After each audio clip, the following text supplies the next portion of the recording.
Well, the evacuations have begun and they're starting to fly helicopters in and out of the high school. It's about 2:30 on Thursday. So there's the helicopter. And what they do is they're pulling people off of their roofs and they land on the high school football field because there's lots of room. And then the high school itself is where the shelter is. So I'll probably try and run down there later tonight and see if I can help out or something. Anyway, so this is what we saw last year as well. Let's take a look at the floodwaters because they definitely seem to be getting more. I don't know if we've exceeded the levees or not. I had the news on earlier and we still hadn't, and the rivers were still expected to crest later tonight, so we'll see what happens. Well, we're outside and the wind has kicked up again, unfortunately, since they just started doing helicopters and things. Hopefully it won't stop them from being able to rescue folks. Looks like the floodwaters have expanded pretty significantly. I may drive down here in a bit and see what's up over the freeway and see if we've actually gone over the levees or not. This is probably 3 hours after the last video that I did.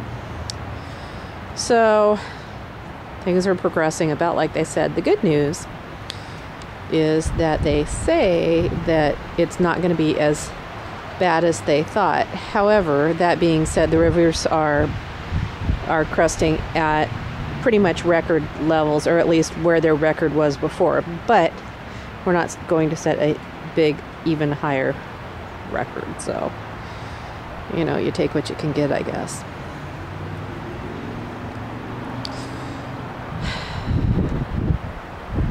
You see through the trees, there's water all the way up into there.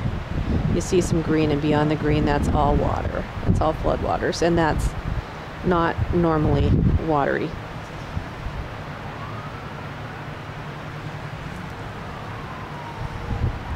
If I go over here, Peanut, where are you going? If I go over here, there's more floodwaters that way as well. What are you doing, Peanut? Lots of sirens, lots of airplanes, lots of helicopters. This is how it'll sound for the next several days. I've seen some National Guard in town now, which is not surprising. They probably sent them up. You can still approach us from the south, although you have to take a rather convoluted route to get to us. And we're cut off completely from the north, unless you come in by helicopter. Here we have the airport, which is supposedly filling in with water. This is Chamber area and Chamber Drive, where Walmart is and things, and it's supposed to be filling in. It's back behind the airport. It's a golf course back there that's now underwater. Too bad, it's a good golf course too.